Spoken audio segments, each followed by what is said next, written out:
las dos charlas anteriores, que después las vamos a subir en internet, que fueron presenciales, fue qué nos pasó hasta ahora y en dónde estamos. A Inés le estamos invitando en este webinar con el apoyo que lo podemos hacer gracias a al apoyo de la compañía Disney, que nos apoya en decenas de actividades que hacemos anualmente. Eh, la estamos invitando a Inés a que nos ayude a pensar y a reflexionar en conjunto hacia dónde estamos yendo, hacia dónde está yendo esta intersección entre lo que es la educación y la cultura digital. Así que Inés, te dejo en manos del público. Muchísimas gracias. Espero que, hablando de tecnología, la tecnología nos ayude, no nos falle en el medio. Y bueno, mi idea era hacer una presentación inicial y abrir a la conversación. Ahora estoy justamente dando un seminario sobre metodologías de la investigación y estábamos leyendo un texto de García Canclini que dice que las ciencias sociales hoy en realidad se hacen más preguntas antes que buscar respuestas. Yo creo que ante un mundo muy cambiante, ante situaciones que conocemos poco o que estamos intentando conocer, y bueno, por eso en realidad también quiero compartir en todo caso un conjunto de preguntas sobre esta situación y el futuro que se abre. Por supuesto acá nadie tiene demasiado, no es que tenemos la bola de cristal ni queremos tenerla para ver qué va a pasar, pero sí podemos pensar en tendencias, ¿no? En pronósticos. Quiero decir básicamente tres cuestiones, ¿no? Y abrir un poco. La primera es, bueno, la cuestión actual en relación a la situación de las tecnologías en las aulas y qué es esperable que suceda en el futuro. Seguramente en los paneles anteriores, que no estuvimos, pero ya nos enteraremos, pero conociendo a Cecilia Sagol, por ejemplo, coincidimos con buena parte del diagnóstico. Sabemos que en los últimos años hubo una gran proliferación de programas que trajeron las tecnologías a las aulas. Pero bueno, más allá de estos programas oficiales, lo que tenemos hoy es una proliferación de dispositivos, sobre todo portátiles, ¿no? De lo que están trayendo, lo que traemos cada uno de nosotros a las aulas, sobre todo celulares, tabletas, las computadoras personales. Y creo que hay que pensar mejor qué producen en las aulas esta diversidad y esta heterogeneidad de dispositivos, ¿no? Si hubo un tiempo, hace unos años, todos pensábamos que, bueno, que el control desde el Estado, desde las políticas públicas, podía garantizar una dirección. Me parece que hoy estamos viendo, bueno, que hay direcciones que podemos ayudar a garantizar desde lo pedagógico, no necesariamente desde un equipamiento homogéneo o un tipo de conectividad homogénea, ¿no? Y sobre todo me parece a mí que hay que pensar mejor, bueno, estos efectos que tienen en las formas de conocer, en las formas de relacionarnos, en el tipo de cuestiones que hacemos, ¿no? Después quiero dar algunos ejemplos. Me parece además que frente a esta situación hay que evitar, y no quiero caer en una línea como aristotélica del justo medio, pero hay que evitar la dicotomía de que son la panacea o son la solución a todos los problemas o bien son la fuente de todos los males, ¿no? Hay un libro relativamente reciente de Evgeny Morozov, se llama La locura del solucionismo tecnológico, que yo uso bastante en clase, y que él discute esta idea de que, bueno, a cada problema educativo y a cada problema social hay una solución tecnológica. Y dice, no hay que ir tan rápido, los problemas sociales y los problemas educativos son problemas complejos, no por tener una app vamos a garantizar que los chicos aprendan mejor, más rápido, que se construya algo que llama una especialista en didáctica argentina, que a mí me gusta mucho, Patricia Sadowski. Ella dice, bueno, hay que construir una disposición a trabajar, no está garantizada. Los chicos van a la escuela, la obligatoriedad escolar se extiende, pero no necesariamente van con ganas de trabajar en lo que la escuela, nosotros los adultos, los convocamos a trabajar. Y a veces las tecnologías nos pueden ayudar en eso y a veces nos dificultan, porque los chicos quieren la tecnología, me quiero conectar a Facebook, quiero jugar videojuegos, ¿no? Quiero hacer otras cosas, Instagram o lo que sea, ¿no? Entonces, bueno, digo, estamos viendo que no es una solución exclusivamente tecnológica la que hay que plantearse, y que en todo caso hay que identificar problemas educativos y ver cómo las tecnologías nos ayudan en esa dirección, y en ese sentido el futuro de las tecnologías creo que puede ser más promisorio si se pone en relación a esos problemas o cuestiones que tenemos hoy que resolver, ¿no? Yo del lado de lo que posibilitan, yo diría, bueno, claramente la conectividad, ¿no? Ayuda a ampliar las referencias, a tener bibliotecas más amplias, a poder circular los textos, producir los textos de manera más clara. Ahí hay un trabajo muy interesante de un francés, de Jean Hebrard, un especialista en didáctica, en formas de enseñanza de la literatura y la lectura. Él dice que en la escuela primaria importa mucho ver los procesos de trabajo, importa ver cómo vamos avanzando, bueno, esto, ¿no? Como cuando hacen los chicos una cuenta, bueno, poder ver qué errores cometieron o qué procedimientos siguieron, ¿no? Si están entendiendo o no están entendiendo. De la misma manera, en los textos, las versiones borrador ayudan a ver esos procesos de aprendizaje, a poder hacer mejores seguimientos, acompañamientos. De a ratos, las tecnologías digitales no ayudan, porque más bien borran todas las versiones borradores. Bueno, o las dejan ahí, pero hay que ir a buscarlas, ¿no?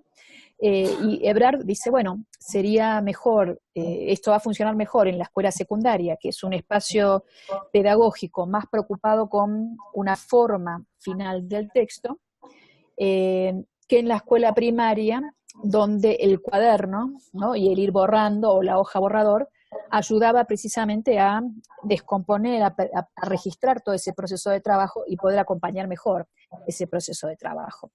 Yo diría, bueno, por supuesto que puede haber mejores aplicaciones que nos ayuden en esa línea del borrador.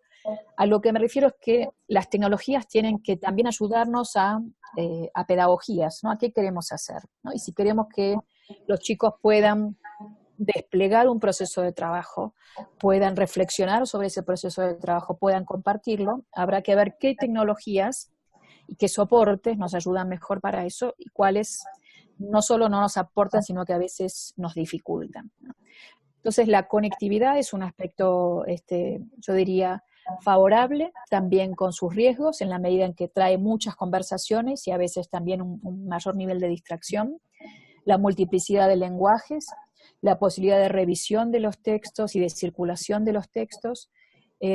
Trae también nuevas audiencias, ¿no? Como esto que decía antes, bueno, poder circular los textos a otras poblaciones, ¿no? Una de las cuestiones que se discutió mucho en la escuela es los textos que se producen solamente para que los lea el maestro.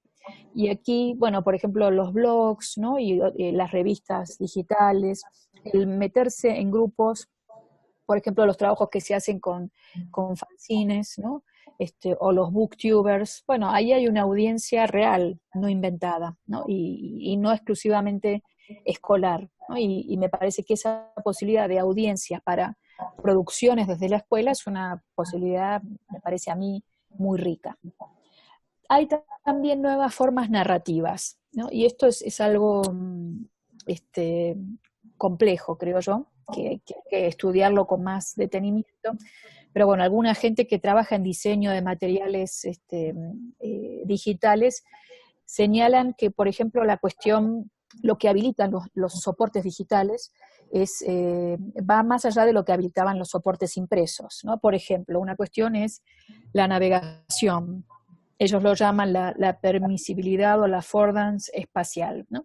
Puedo ir en la página, por supuesto, impresa, uno navega, uno circula por un texto, pero es muy distinto estar en un Google Maps en el cual uno, bueno, va viendo incluso dimensiones diferentes, ¿no? del espacio, avanzando, achicando, agrandando la perspectiva, ¿no? Bueno, en los videojuegos todavía más claramente, uno se mete, los que son en primera persona, uno se mete en un espacio que parece tridimensional, ¿no? Esta posibilidad de navegación, y junto con eso, ellos lo llaman una permisibilidad, una affordance enciclopédica. Puedo empezar a abrir muchas ventanas, ¿no? Puedo poner, bueno, links, puedo poner el ejemplo más claro, por ejemplo, es el Google Maps, ¿no? Bueno, cuando el Google Maps me permite ir variando de una cuestión de un mapa tradicional a un mapa en imágenes más en la línea 3D, a ir viendo también los marcadores o los hitos que van poniendo distintos usuarios. Todo eso implica un modo de lectura, de interacción con los textos bien complejo, ¿no? Porque no es solamente ir decodificando signos, la lectura, por supuesto, yo creo que es muy compleja, en un soporte impreso también, pero bueno, ahí estoy simultáneamente con muchos tipos de signos, ¿no? Y con lenguajes en simultáneo, y explorando, navegando, ¿no? Avanzando en un texto de una manera, bueno, más abierta, uno podría decir. Esto habilita formas de conocer diferentes, esto plantea también desafíos diferentes. En el ámbito pedagógico, una de las cuestiones que yo más observo es, bueno, por ejemplo, en clases en Argentina, se abre mucho, luego cuesta cerrar, ¿no? Luego el momento del cierre de la clase, esa navegación, esa exploración, cómo vuelve, no siempre se hace, yo diría, el uso más efectivo, el uso que aprovecha mejor esas posibilidades, porque cada uno o navegó por donde quiso, hizo procesos que no se siguieron, o bien navegó por donde quiso, pero después vuelve a lo que sanciona, ¿no? El maestro, el currículum, la voz oficial, y no se discute con esa que uno fue encontrando, que cada uno fue encontrando. También creo que es muy difícil en el ámbito de aula, con muchos estudiantes y un tiempo limitado como es el de la clase, hacer todos esos procesos que se en esto desde hace tiempo. Hay que pensar pedagogía para esos nuevos desafíos, ¿no? Entonces, bueno, este es un primer aspecto, ¿no? Reconocer esas posibilidades que ofrecen los nuevos medios, que no son mágicos, que no son la solución a todos los problemas, pero que ofrecen posibilidades y desafíos nuevos. En segundo lugar, también empezar a pensar un poco más en el mundo que ofrecen estos medios digitales, ¿no? Y ahí me gusta mucho volver a una definición de una filósofa, Hannah Arendt, que ella dice, bueno, la educación es ofrecer un mundo a las nuevas generaciones. Bueno, ¿qué mundos ofrecemos hoy, ¿no? Y ahí uno podría decir, bueno, ofrecemos mundos diferentes, los medios digitales ofrecen mundos diferentes, ¿no? A veces contradictorios, a veces en algunos aspectos interesantes, productivos, ¿no? Mejores, podríamos decir, y en otras veces no, ¿no? Un dato que a mí me llamó la atención hace poco, estaba leyendo una encuesta sobre la percepción de los usuarios de las distintas redes sociales, y decían que Instagram es la plataforma que hace más infeliz a sus usuarios. ¿Por qué? Porque pinta mundos ideales, ¿no? Entonces, en general, era más habitual que la gente viera algo en Instagram y se sintiera infeliz porque, yo no tengo una casa tan linda, no tengo un cuerpo tan lindo, no soy tan bella, no me va tan bien, ¿no? No como tan rico, etcétera, etcétera. Y creo que este aspecto es un aspecto quizás del que se habla poco, ¿no? Como, ¿qué pasa con esa presentación de un mundo feliz, entre comillas? Podríamos traer lo de Huxley y la visión distópica de ese mundo feliz. Hay algo de eso, de presentar los medios que tiene posibilidades de producir más infelicidad, depresión, porque uno no alcanza, no es exitoso, flaco, etcétera, etcétera, ¿no? Los ideales que se van imponiendo cada vez más fuertes, ¿no? Otro ejemplo que me parece en relación a ese mundo que ofrecen hoy es el de los videojuegos, que son mundos muy variados, ¿no? Muy variados, hay videojuegos muy interesantes y videojuegos que para mí no solo no son interesantes, sino son bastante contraproducentes, ¿no? En lo que enseñan. Pero bueno, en un solo aspecto podría detenerme la diferencia entre géneros, ¿no? Y sobre todo, bueno, más bien en géneros pensados clásicamente varones y mujeres, ¿no? Todas las estadísticas que hay disponibles respecto a los videojuegos muestran una diferencia muy grande entre a qué cosas juegan los varones y qué cosas juegan las chicas, ¿no? Los varones, bueno, juegos de aventura, de disparos, las mujeres juegos de ingenio, juegos de palabras, juegos de cartas. Es más habitual que las mujeres se animen a jugar juegos, entre comillas, de varones, lo digo todo entre comillas, que los varones se animen a jugar otras cosas, ¿no?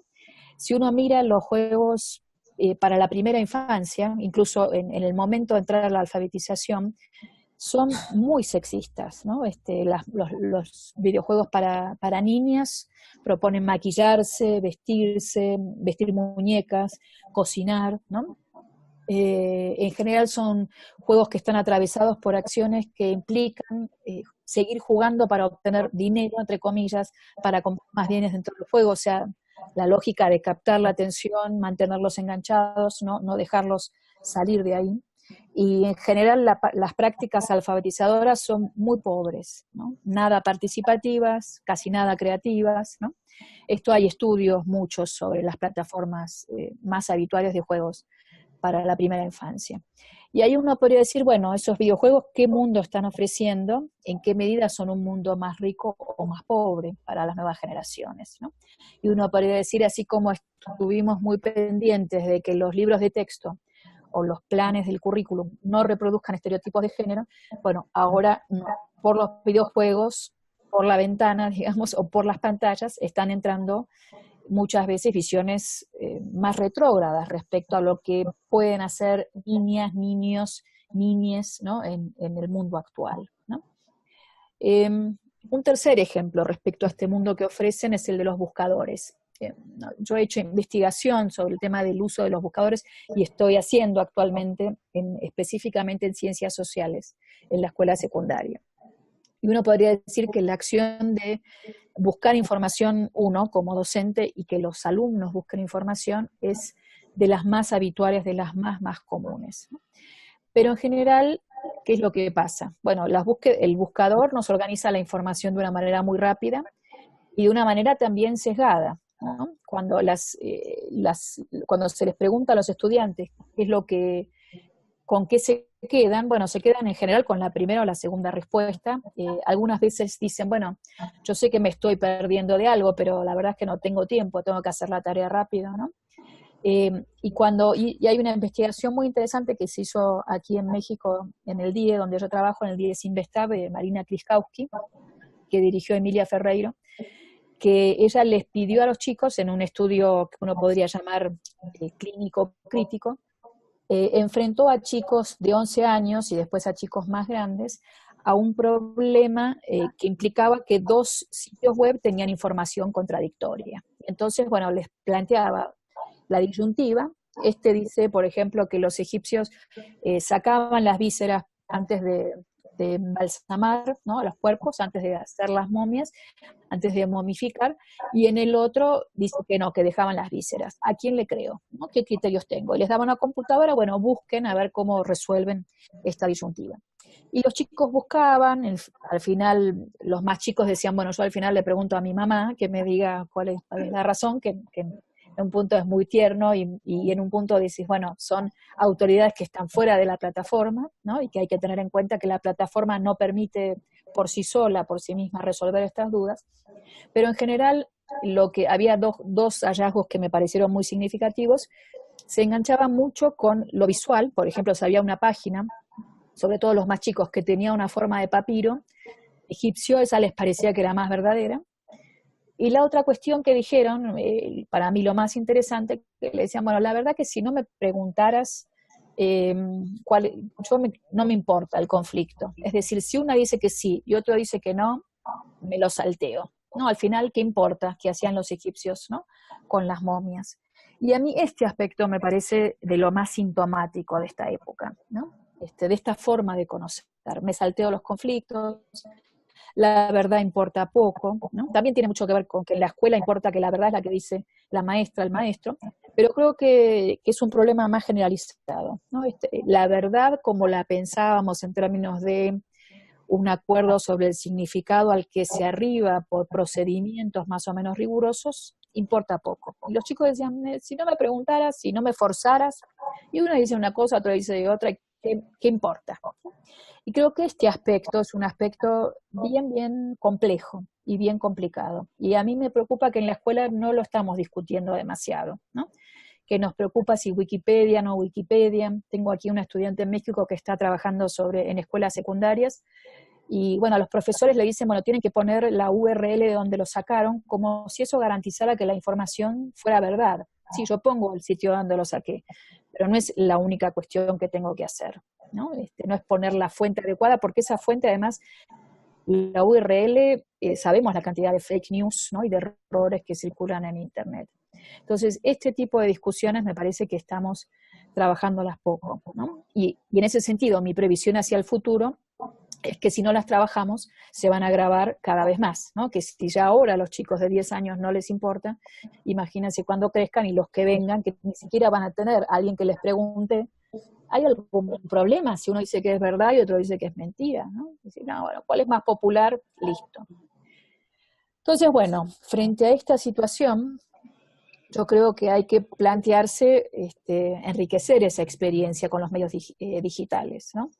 Y no mantenernos en estos aspectos más problemáticos de que vamos con el primero de la lista, o vamos con lo que hacen todos, o vamos con atraer su atención, pero no pensarlo, ¿no?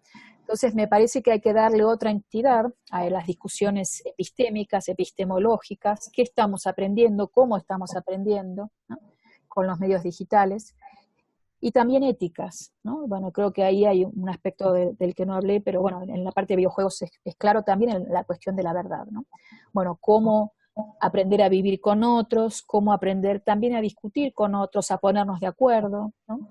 Hay una investigadora norteamericana que se llama Wendy Chun, que ella dice, bueno, que y trabajando sobre temas más de democracia, ¿no? En Internet, ella dice que las redes hoy tienden a agruparse más homofílicamente, es decir, por la gente que piensa como uno, y no heterofílicamente, es decir, vincularse con los que piensan distinto. La escuela sería un espacio heterofílico, ¿no? Sería un espacio que nos vincula, por ejemplo, a una idea de currículum, a una idea de nación, a una idea de ciencia, a una idea de lenguaje, que va más allá de lo que nos gusta o nos gusta en una pequeña comunidad, nos vincula con otros, ¿no?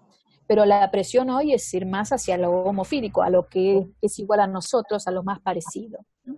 Entonces, en esa dirección me parece que ahí la escuela tiene que tratar de interrumpir esas lógicas, tiene que tratar de discutir, por ejemplo, sobre la posverdad, sobre la fake news, tiene que hacer preguntas sobre cómo convivir con otros, cómo hacer preguntas y vida en común, ¿no?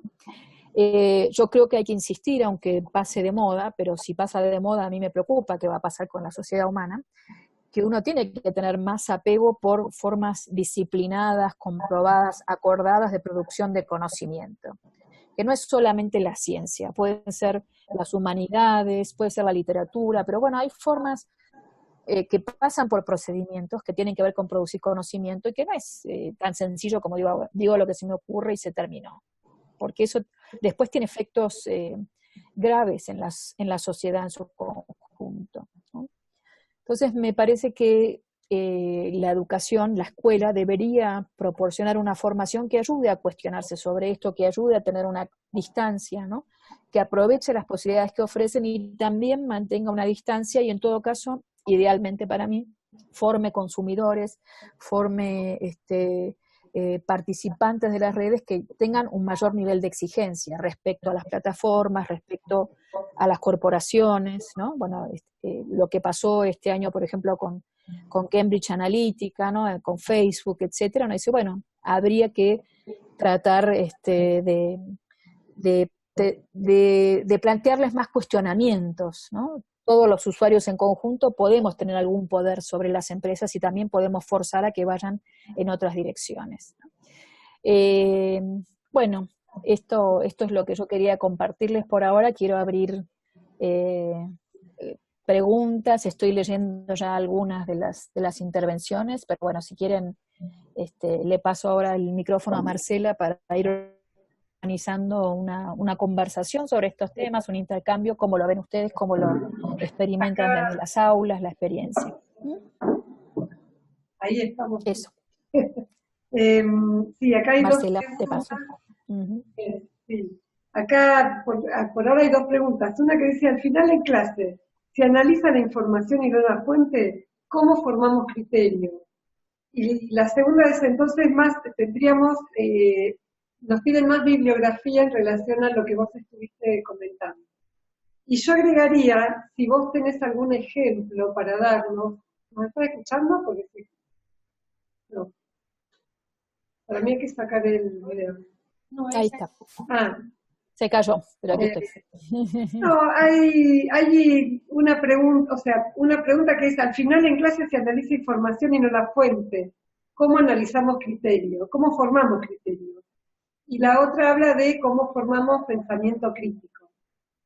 A mí me gustaría que vos contestes estas preguntas, pero si tenés algunos ejemplos para darnos de todas las experiencias que tenés alrededor, de los doctorando que estás trabajando, de la gente que está haciendo tesis de esta investigación que decís que lidera Marina Grishkovsky, ¿cuáles son los ejemplos que tenés para trabajar estas temáticas que están dando vuelta, en este momento nos están atravesando a todos, ¿no? Lo que es la fake news, el tema de un uso crítico, el tema de, bueno, la posverdad y que nos da lo mismo si es verdad o no es verdad, lo importante es, bueno, que se vea y cuántos likes tenga.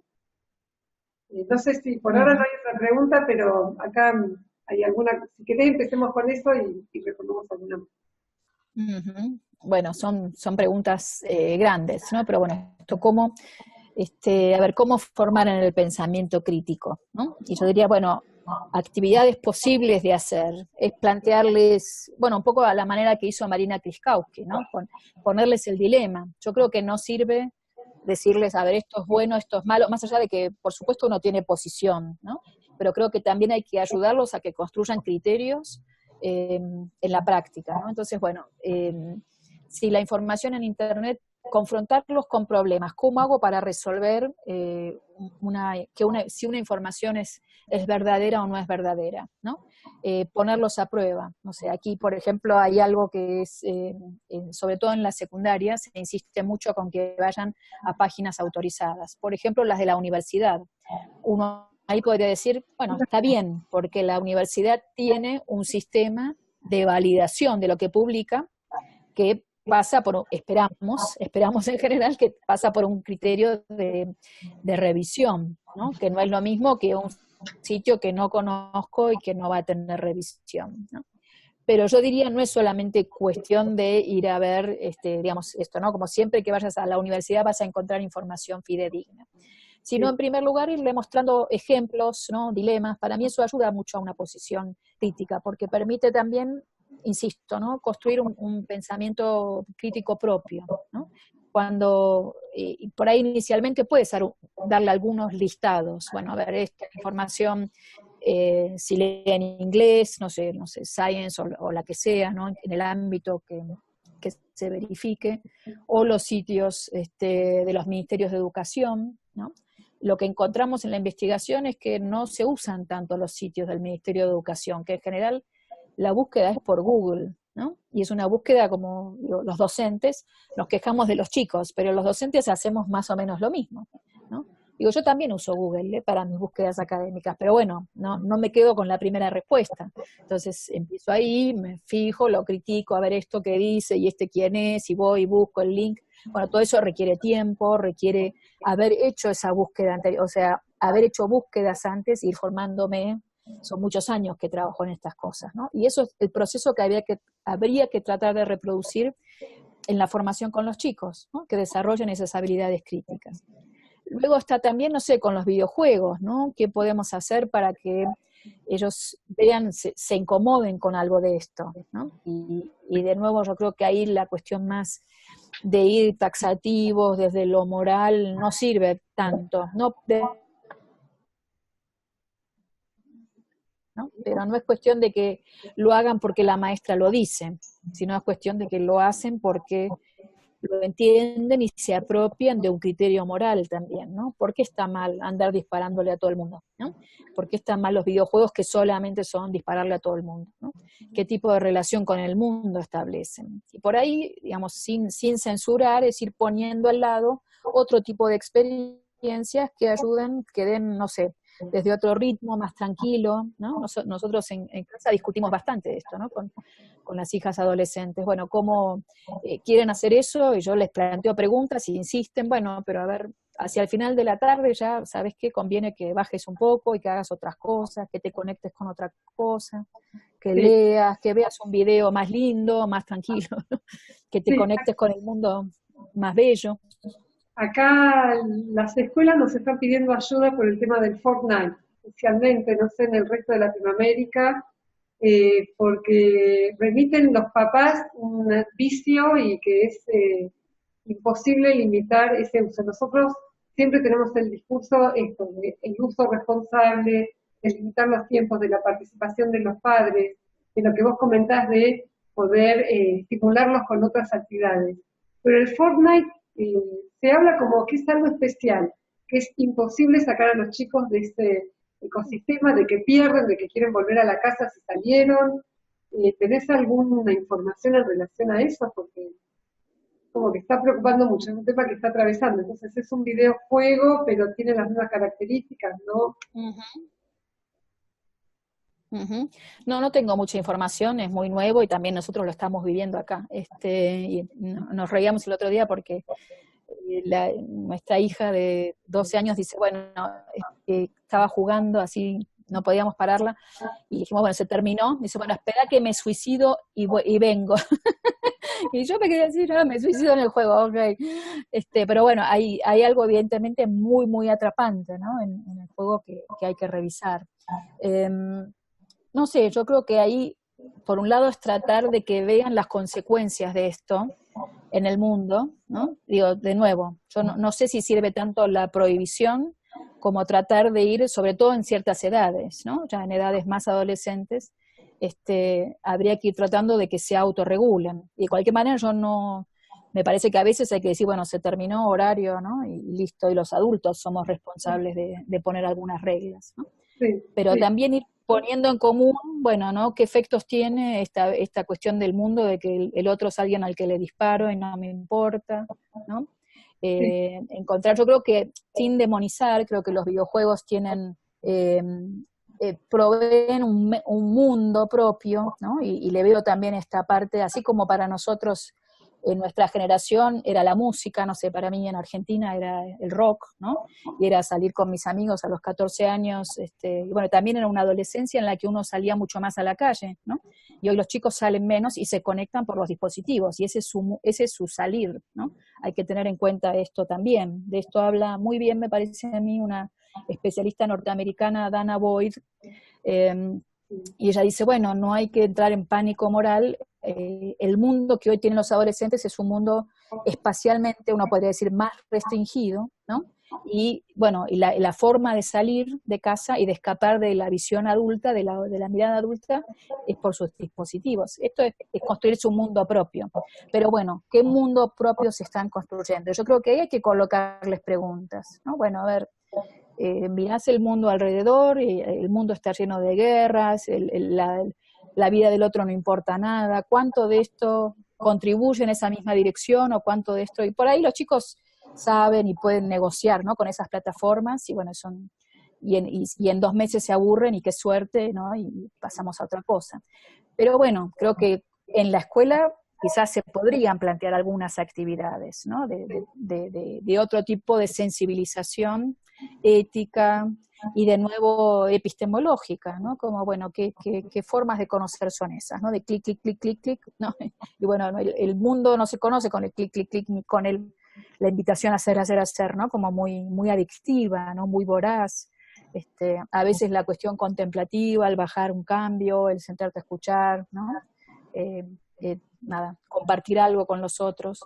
Y por ahí me parece incluso hay formas oblicuas, ¿no? Que es esto, bueno, de generar situaciones de compartir otras cosas. Me acuerdo de algunos ejemplos, y esto no es digital, pero habrá que ver su combinación con lo digital, en escuelas que yo trabajé hace unos años, escuelas muy conflictivas, muy violentas, funcionaba muy bien el trabajo, no sé, de armar una orquesta, no una orquesta con instrumentos clásicos, sino más una orquesta con traerollas, ¿no? Una orquesta de percusión, ¿no? Una banda de percusión. Pero era empezar a obligarlos, era un ruido espantoso y había que acostumbrarse, pero al mismo tiempo era con gente que sabía de esto, me acuerdo de un grupo brasileño sobre todo, que era especialista en esto, trabajaba mucho, Y entonces era también decir, bueno, ¿cuándo tengo que entrar? ¿Qué ritmo? No era, al principio era hacer ruido, ruido, ruido, y después se daban cuenta que el ruido, ruido no funcionaba y que tenían que ir tocando más despacio, que tenían que escuchar qué estaba haciendo el otro, ¿no? Y entrar. Digo, ese tipo de cuestiones me parece a mí que ayudan a armar otros órdenes, ¿no? De trabajo en la escuela y en el aula, ¿no? Y hay que buscarle la vuelta, ¿no? Sí. Sí, acá en relación a eso hay una pregunta que dice, ¿cómo trabajar la autorregulación de los dispositivos tecnológicos y digitales en el aula? Eh, Acá te leo una más, porque quizá la podemos juntar con esta, ¿qué podemos hacer desde las escuelas para el uso de la tecnología en las casas, ya que el planteo viene de los padres? ¿Cómo trabajar con los padres esta problemática? Son temas gigantes, ¿no? Pero es bueno, con la autorregulación y la escuela porosa, en donde, bueno, los padres, los dispositivos tecnológicos, cómo juntamos todos estos dos mundos. Cuando la escuela está, por un lado se invierte un montón de dinero en dispositivos tecnológicos, y bueno, antes Cecilia hablaba de todos los países cómo fueron invirtiendo, que ahora se revierte un poco el hacer programas de uno a uno, pero se sigue invirtiendo muchísimo dinero en tecnología. Entonces, por un lado eso, y por otro lado, nos estamos cuestionando profundamente hasta dónde llegar. Los padres de vuelta compran tecnología, les compran celulares y dispositivos a sus hijos, y después está esta problemática de la regulación, ¿no? Que yo creo que se nos va de las manos, como cuando uno dice, bueno, yo cuando quiera voy a dejar de fumar, y no es tan fácil. Sí, sí, sí. No, yo creo que no es tan fácil. Y ahora que está, no sé si a ustedes les pasó, pero yo tengo un iPhone y me llega esta línea de esta nueva parte de la aplicación que te dice, bueno, cuánto tiempo en pantalla usaste y cómo lo usaste, ¿no? Muy, muy de control. Pero bueno, también tiene sus ventajas. Por ejemplo, más allá de que a mí no me gusta mucho esa aplicación, sería algo a trabajar también, ¿no? Respecto a que visibiliza, ¿no? Un poco dónde están nuestras energías, dónde pasamos más tiempo. En relación a cómo trabajar la autorregulación, no es que, por supuesto, voy a decir una obviedad, no hay recetas, ¿no? Y cada aula tiene manejos diferentes. En la investigación, las investigaciones que yo hice y que están haciendo mis estudiantes, hay opciones diferentes. Hay profesores que no regulan, pero que les dan una tarea que los pone, los enfoca a los alumnos, ¿no? No tienen otra que, si en 20 minutos me tienen que entregar tal cosa, bueno, y si la hacen en 5 minutos y 15 minutos están en Facebook o en Instagram, no me importa, ¿no? Mientras no hagan mucho ruido, mientras no distraigan a otros.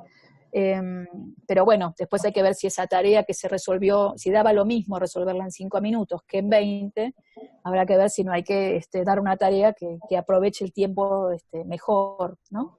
Hay otros profesores que directamente prohíben totalmente, otros que desregulan totalmente y dicen, bueno, no me importa, ya se cansarán ellos solos, ¿no? Y yo acá estoy, si yo mantengo mi línea, en algún momento me van a prestar atención, a veces lo logran, a veces no, depende de muchas otras condiciones, pero quizás también para mí es tener un discurso más consistente, ¿no? De que en el fondo, conforme crecen, yo no creo que sea lo mismo a los 6 años, a los 10 años, que a los 18, que sí tienen que irse autorregulando, ¿no? Como nos vamos autorregulando nosotros con todas las dudas y los problemas que tenemos en distintas edades, ¿no? Pero aprender que, bueno, que eso no siempre hace bien, que si uno está todo el día enchufado, después me duele la cabeza, me duelen los ojos, no puedo pensar en otra cosa, me quedo enchufado y la verdad es que no descanso, ¿no? No sé, hay preguntas que uno puede ir colocando. A mí me gusta esa posición de, bueno, el aula como un espacio de conversación, como un espacio de preguntas, de trabajo, ¿no? Bueno, tratar de sostenerse desde ese lugar, cómo voy interviniendo pedagógicamente en relación a estos usos que a mí me parecen problemáticos. Pero, de nuevo, cómo los convierto en tema de conversación, de preguntas, no les coloco preguntas que no se pueden hacer solos.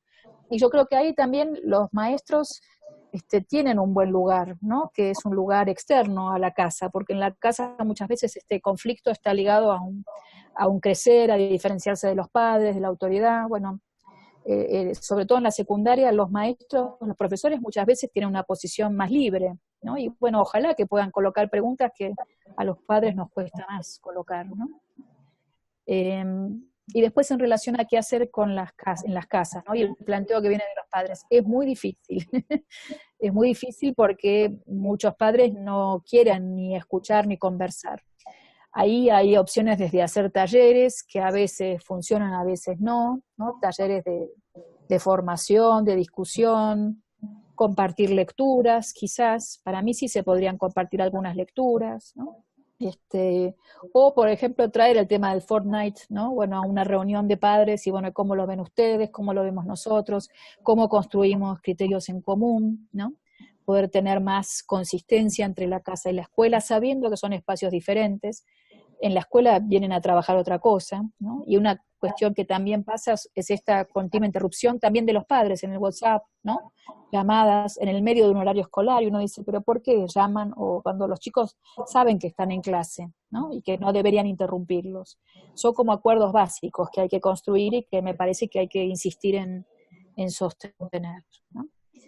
Si me permiten, ahí veo otra pregunta, que es esto de las plataformas de programación.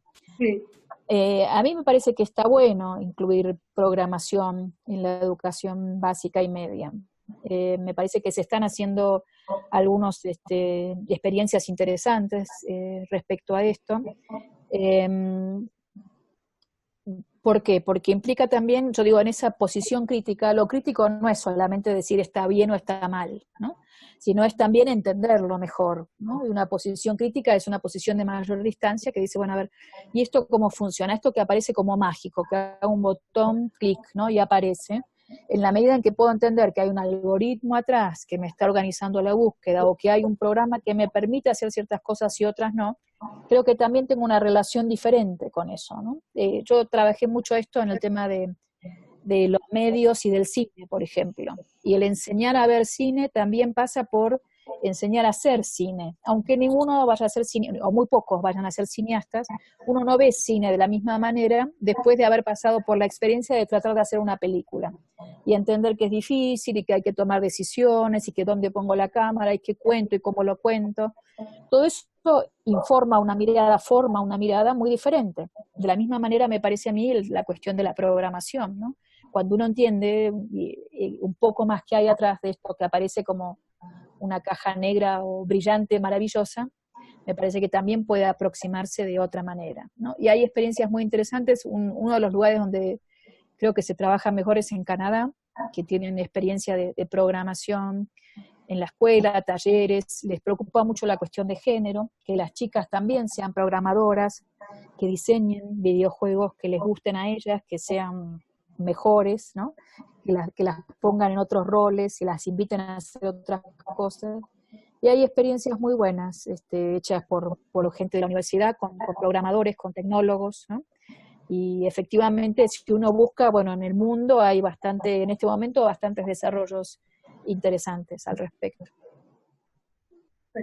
Hay otra pregunta que es en relación a un libro, no sé, Burbujas de filtro, que es desarrollado por Lili Parisien. No sé si lo conoces. Pero acá no lo conozco, no. Bueno. Filtro Bubble, sí. Sí, y acá hay otra que es, no tienen, bueno, de vuelta está el tema de cómo harán las instituciones que no tienen internet todavía, ¿no? Que no tienen acceso a internet. Sí. Eso. Muchas Sí. instituciones. A ver, lo de las burbujas de filtro, filter bubble se llama en inglés. Sí, he leído sobre eso. Y ahí yo qué diría, bueno, hacer ejercicios básicos. Bueno, busquen información distintas personas, busquen después desde su casa, porque está el IP de la computadora que reconoce otras cosas. Pídenle a alguien que vive lejos que haga la misma búsqueda, ¿no? Empiecen a comparar qué les aparece, no sé, los 10 primeros resultados, a dónde llegan, de qué habla eso, ¿no? Bueno, son ejercicios básicos, pero que pueden ayudar, y bueno, enseñarles el concepto, ¿no? De esto, de cómo van perfilando nuestra trayectoria en función de historiales, lugares, ¿no? Todo esto que escribe Laura. Efectivamente, me parece a mí que hay que ponerla en evidencia y que no es tan fácil como buscan en internet, ¿no? Listo, y que llegan a la información como si la información fuera, ¿no?, una cosa que va, busca, trae como una cosa, ¿no? No, es una información muy dinámica que está cambiando mucho. Y bueno, poner todo eso en evidencia me parece que es fundamental, ¿no? A ver, nos fijamos si hay otra pregunta y ya vamos cerrando. Eh, ¿Querés leer vos, Inés, o leo yo? Sí, estoy viendo acá, bueno, el tema de los docentes que se niegan aún a usar tecnologías y cómo incluirlos, ¿no? Bueno, ahí yo hice una investigación sobre docentes que no quieren usar las tecnologías. En general lo que encontré es que las usan, no las usan mucho, y además muchas veces las usan ellos y no las quieren usar en las aulas, ¿no? Yo diría, ahí también hay que escuchar por qué no las quieren usar en las aulas, cuáles son los motivos por los que no los quieren usar, ¿no?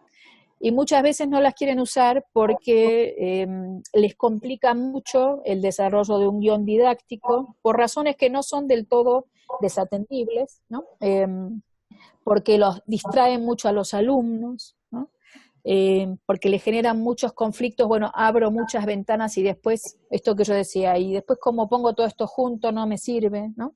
Entonces, bueno, yo iría más despacio con, bueno, de qué materia están enseñando, haría como secuencias bastante desarrolladas, más probadas, ¿no? Probarlo con estos docentes, irlos incluyendo de a poco. También creo que hay que a veces tener un poco más de paciencia, ¿no? Ahí había un trabajo viejo, pero que todavía para mí viejo, del 2002, ya pasó un montón en términos de lo digital, de unos australianos, y ellos decían, bueno, contaban una experiencia en Australia de que les daban 3 años a los profesores, ¿no?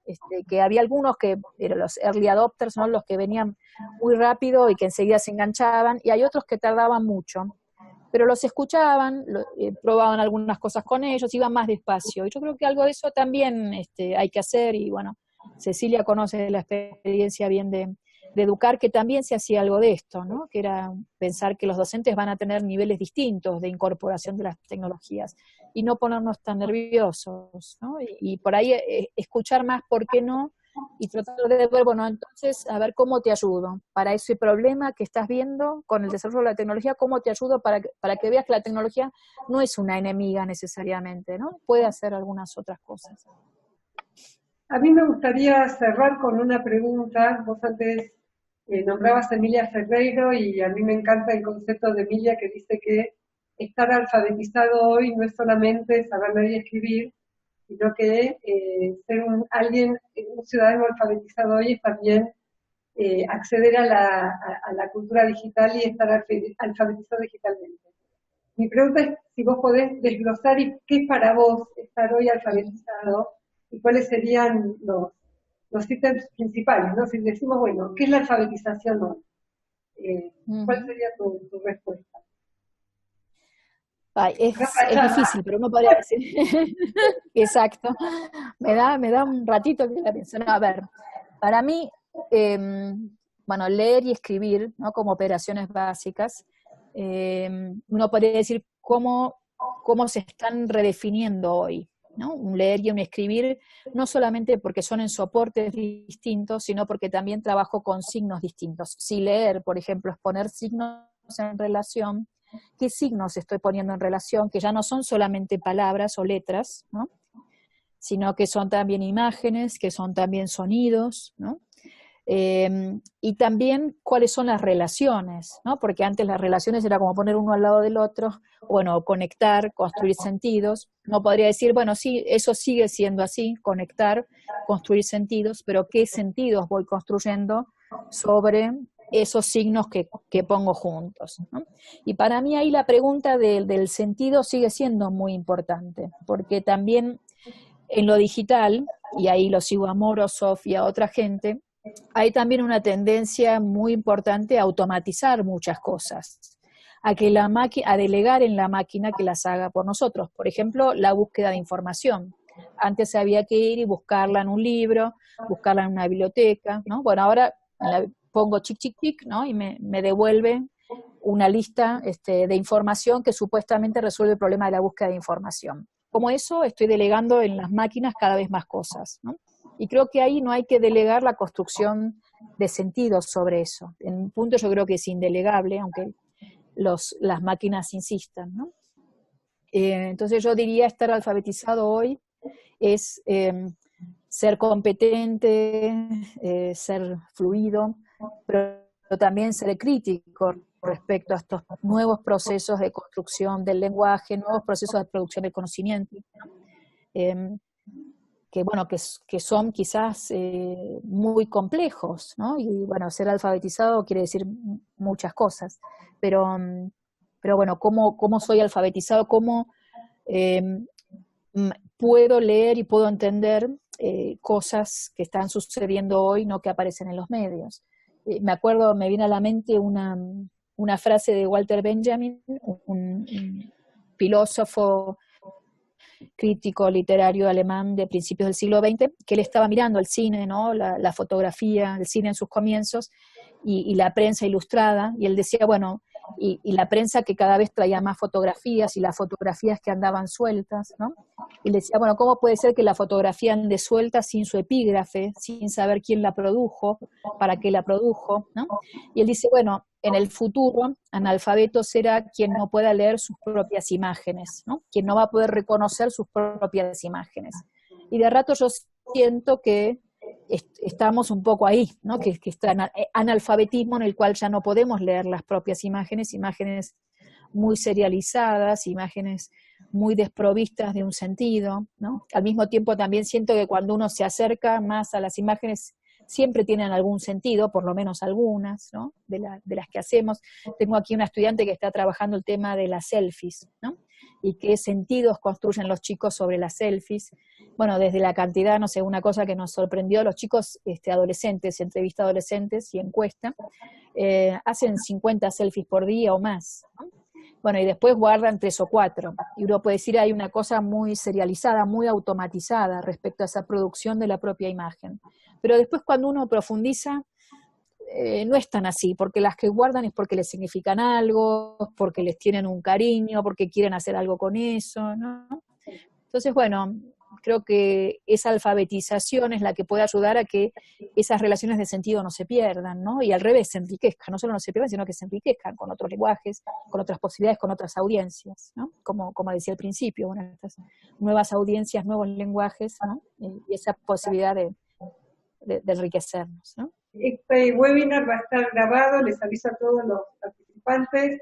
Tuvimos entre 90 y 98 participantes permanentes, así que la verdad que no deja de ser un aporte muy importante el que vos hacés para docentes de toda Latinoamérica. Esta conversación va a ser grabada, será grabada para el objeto de garantizar la calidad. Y en unos días se va a compartir, así que la vamos a tener subida, la vamos a avisar y va a estar subida en nuestra URL. Así que no sé si quieren decir algo más o por ahora cerramos acá. Te agradezco de ser parte del festejo de los 20 años de Chicos.net y de la Semana de la Ciudad Daniel, la alfabetización digital. Y de vuelta volvemos a agradecer a Disney, que es una de las empresas que nos apoyan, en este caso esta serie de webinars, que nos apoyan y nos dejan crecer y nos dejan expandir los conocimientos y lo que tiene gente como vos para decirle a los docentes de toda Latinoamérica. Así que bueno, gracias Inés y nos vemos. Muchas gracias a ustedes y gracias a todos los que estuvieron escuchando. Y bueno, nada, estaremos en contacto. Gracias. Feliz cumpleaños a Chicos.net. Feliz cumpleaños.